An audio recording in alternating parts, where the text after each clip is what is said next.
We'd like to welcome each and every individual to Voices of Integrity podcast with young men. Let's dive in. Nora, what would you like to accomplish? So I don't know if I can explain it, but it's like with Lincoln,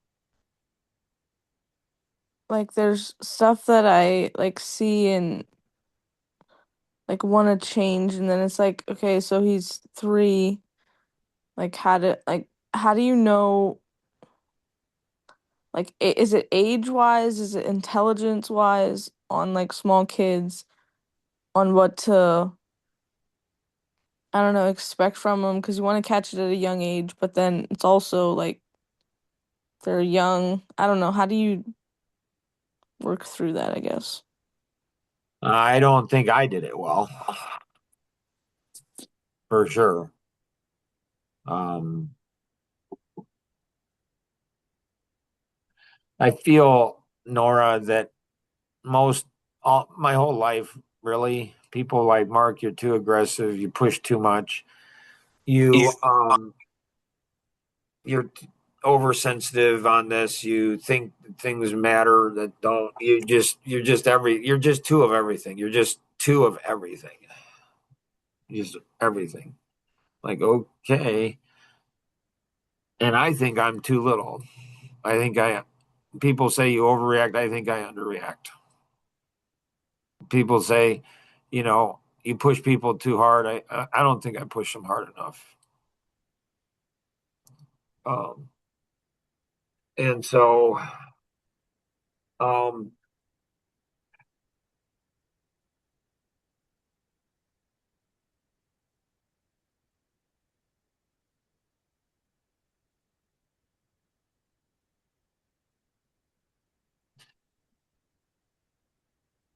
yeah,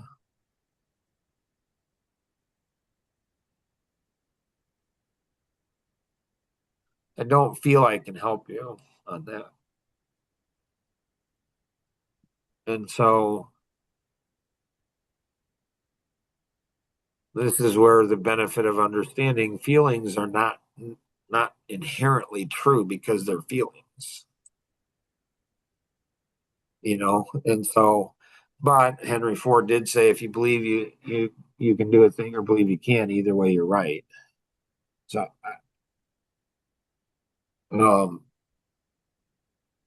so I knew our kids were at risk based on just observation, like the fourth generation. So Christians, it's like first generation are on fire, but they don't know anything, but they're on fire. They don't know the Bible. They're not sure about any of that. They're not, they messed up their lives a lot. So they become Christian, their lives change. Second generation Christians, they put them in the school, Sunday school, and they teach them a whole bunch of stuff. So the second generation has a lot of knowledge, but they don't have the passion. The third generation is like, I don't know, because now parents and grandparents, so they don't see what a mess life can be. It's just like our country. We're going into a socialistic country. And so, why is socialism so intoxicating? So we're in capitalism. Like, you work hard, you get rewarded. You don't, you die of poverty. I mean, that's not how it is in America, but that's how it used to be. And so, it's just, well, the masses I'm entitled to, education. I'm entitled to healthcare. I'm entitled to everything. And, And so it's intoxicating to people. It just is. And so a flashback comes when Kenny was watching Pinocchio in the, you know, when we were in the huge condo on the beach. And how seductive it is. He wanted something he thought. He was a little boy. I mean, he was a Geppetto, I think it is. So he's a puppet and he wants to be a real boy. And so, it's the significance of that fairy tale is just amazing. And so,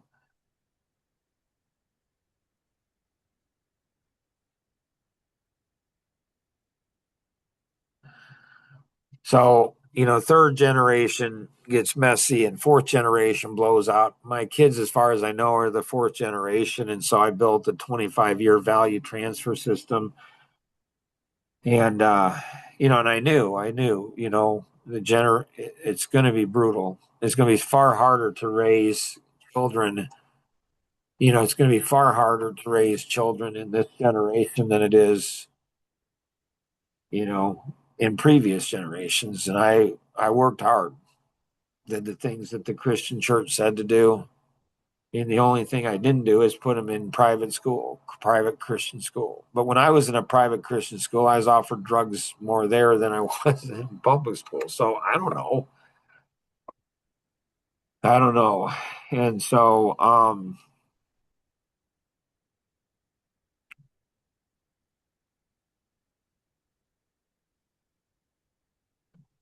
there's a young man and he was battling between whether he should be join the Amish, you know, or not. And I asked him, I says, what's the number one reason you joined the Amish? And he said, for my children. And I thought that's admirable.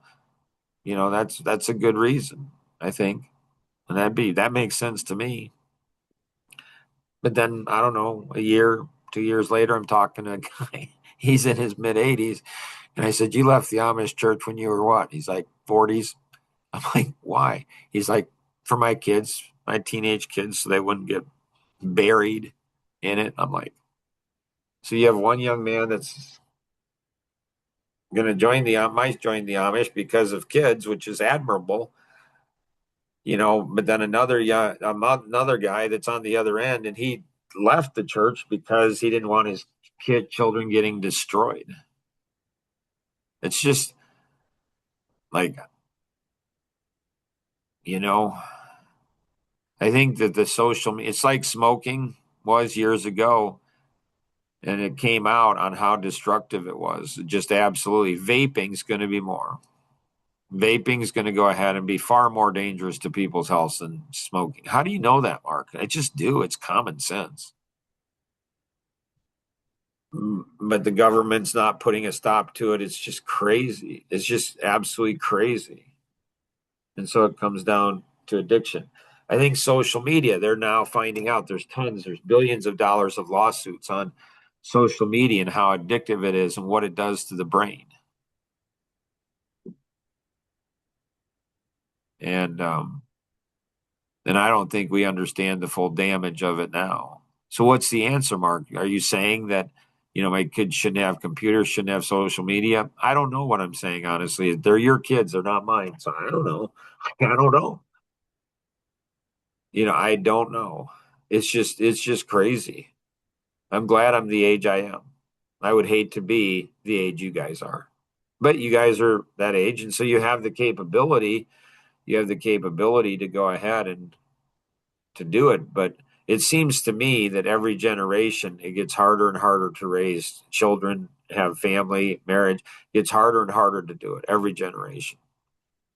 So, like every handicapped person has a gift. Like people who are blind, they have super hearing. They just do. So that would mean you guys, God's equipped you all to go ahead and be,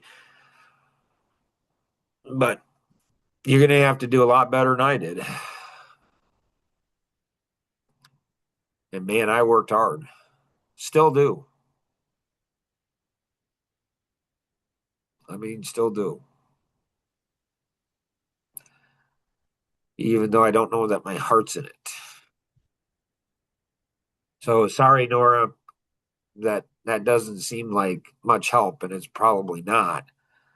But like, I'm glad I worked hard. like, like I'm glad. I can't even imagine what my life would be if I was a slump. Like if I wasn't on it, if I wasn't intentional, I can't even imagine what my I can't even imagine the guilt and the shame. I mean, now there's just it's all pure frustration. It's all just it's like pure frustration. It's like I did all of this and did more, and it still doesn't work.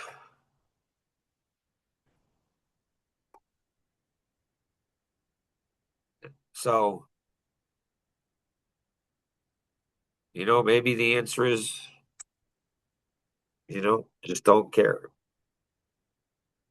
It is what it is, whatever it is. Luke, what you got? Anyway, so I have a tendency to have my expectations for others are higher than myself. How do I internalize it to like change that and then internalize it?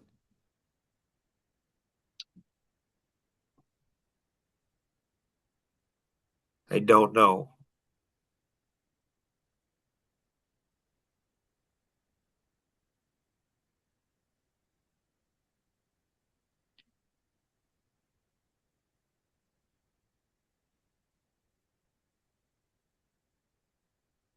Copy that. Like no ideas, nothing.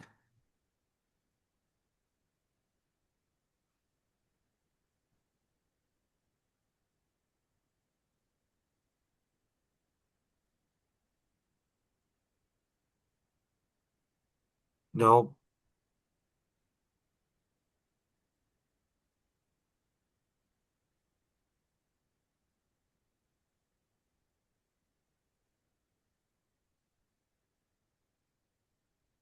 Okay. Kenny, what you got? Um, so I have this tendency to escape or run from things, life or in general. Um, and then I was introduced to the concept of, building the life you want rather than escaping from the life you have, being proactive instead of reactive. But I don't know I don't even know where to get started. Yeah, I've done that for 50 years.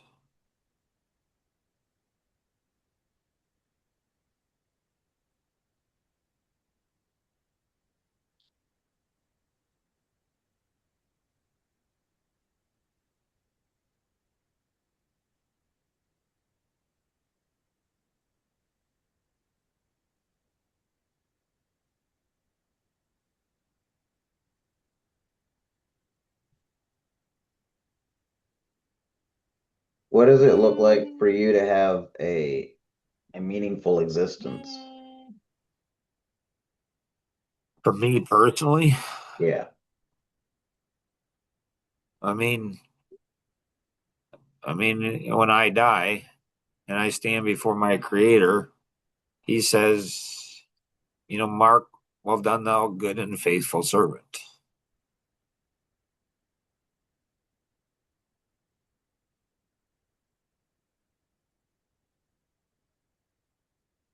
It's weird because my international teaching coach or speaking coach, Linda Breakall, she asked me that same question when I was in my 30s.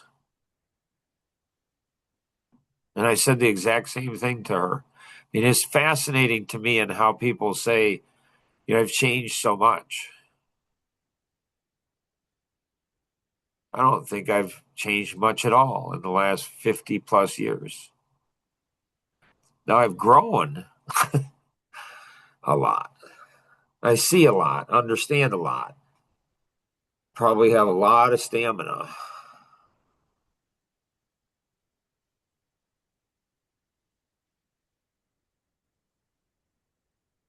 But it's the same thing that it was when I was 8.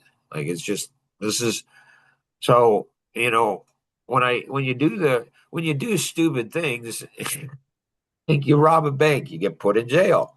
Like that sucks. Yep. Deserved it though. Yep. When you go ahead and don't rob a bank and you get put in jail, that sucks. That doesn't happen much in the white community. That just doesn't. Jonathan, I don't know, maybe a year before he died. Well, probably 6 months before he died. He's like, Dad, thank you. I said, cool. For what? He said, you were there. Like you never gave up on me. What do you mean? He said, when I had that DUI and I had lost my license, he says, you helped me in my business. Like if it wasn't for my business, he said, I can see how, you know, other people that don't have dads like you get like they make one stupid mistake and they end up in jail. They end up forever, like forever. Their path is forever. He said that one stupid mistake could have cost me. I could go down and make another and another one, and another one, and you help me not to. Ish. I mean, he said that, but ish, not really. And so I think that, it's, I don't know, when I was in my 40s and we're driving home from a coffee connection, I remember exactly where I was on the road. If you remember things around like the San Antonio trip when Kenny and I are walking on the beach, I mean, I remember like exactly where we were. And I, ask a question, do you think you have an addictive personality? And he's like, no. Okay. You think I have an addictive personality? I don't know. You're up playing Gallagher, which is not a bad thing. I mean, it's not. But I would have and saw when I was 14 and 15 where I did things. How you do like the way they try to break an alcoholic, the way they try to break an alcoholic is so a high functioning alcoholic. And so, this is a husband and he's got a lovely wife and they seem like they're happy and lovely kids and good job. And he's an alcoholic, but it doesn't look like he's a high functioning alcoholic. He somehow can function. He's so screwed up, but he can function at a high level. And so there's a delusion, a deception that, hey, I can game the system. And and so the greatest gift that I have is I'm average to below average. I just know, Mark, you're not smart enough. You are not smart enough to game the system. You're just not. You're just not.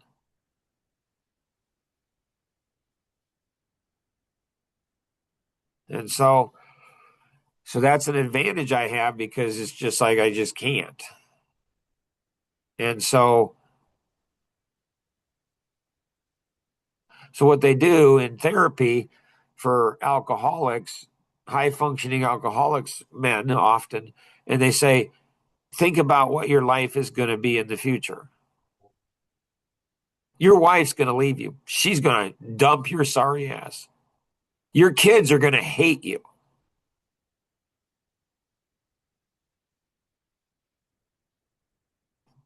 And so, you know, um, so what they do is they try to get the man to see the future and get through the deception, the delusion, and feel the pain before the pain hits, because by the time the pain hits, it's too late. He can't turn it around.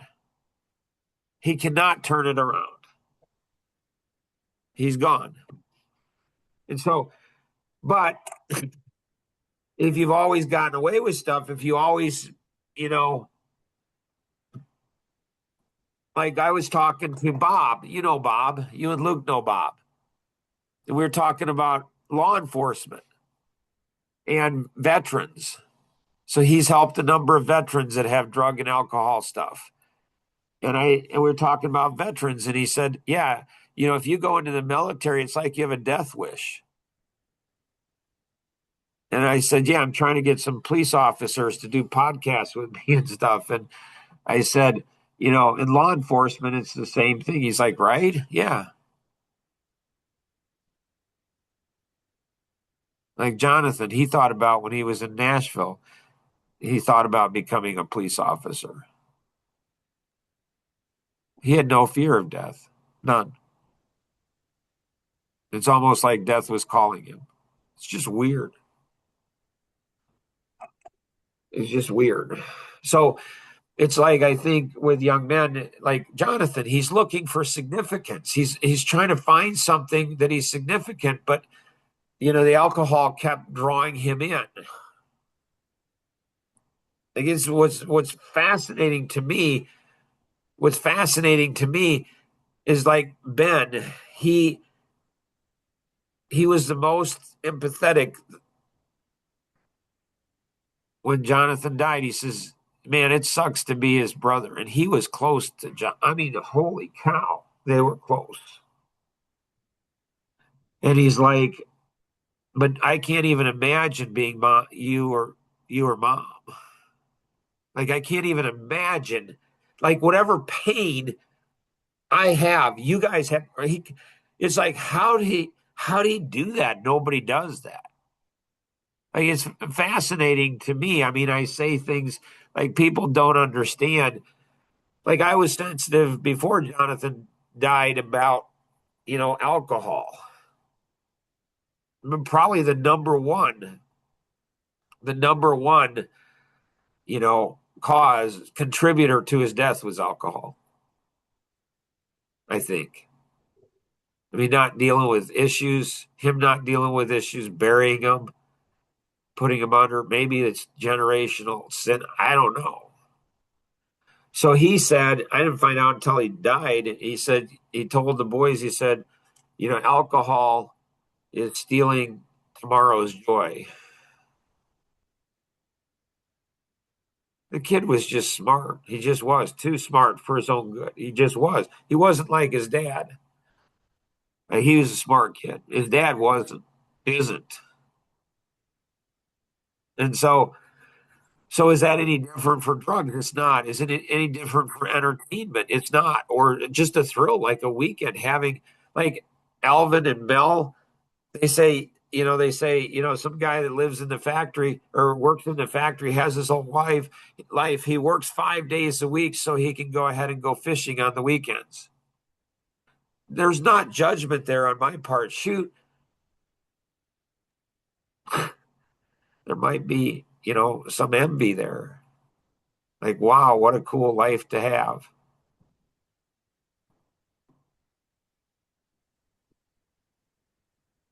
And so I don't know. For me, Kenny, it's just you do what God created you to do. This is what God created me to do. And so, I might be the happiest miserable person on the planet.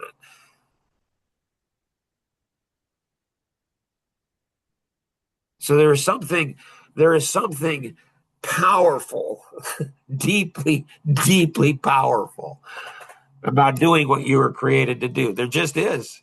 Even if it sucks, I mean, Ben, he just shakes his head. He's like, Dad, I don't know how you do it. A number of my kids are like, I don't know how you do it. It's not that hard. You just figure out what you're created to do and then do it. Just do it relentlessly. But I'm playing for the after death game. I'm not playing for the before death.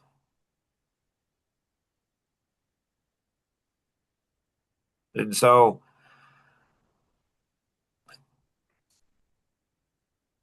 anything else, Kenny? Don't know if that helped. No, I don't think so. I don't think I have anything else. Nora, Luke, anything either of you have?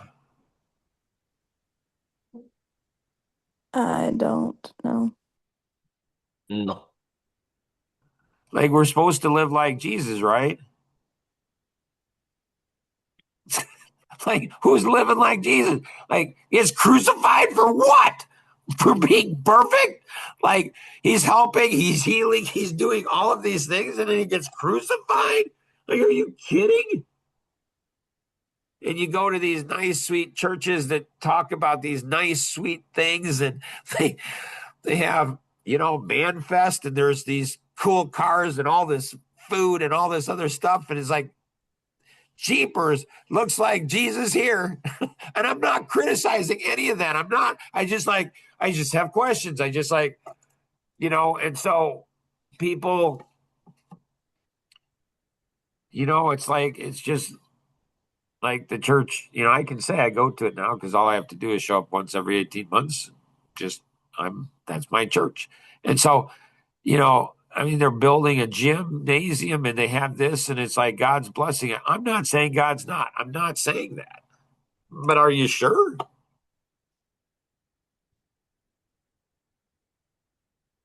Are you sure? I mean, a great book is the Art of War. And it's this little tiny book, like little, it's like this big, this thing by Tenzu or something, some Chinese. It's like 2,000 years old, The Art of War. And it's a little tiny book. And I'm telling you, it is absolutely fascinating to get inside the enemy's, mind. And so if you study the Chinese, they've been around for, I don't know, 3,000 years. Like, jeepers, that's a long time. That's longer than the Amish have been. And so, um,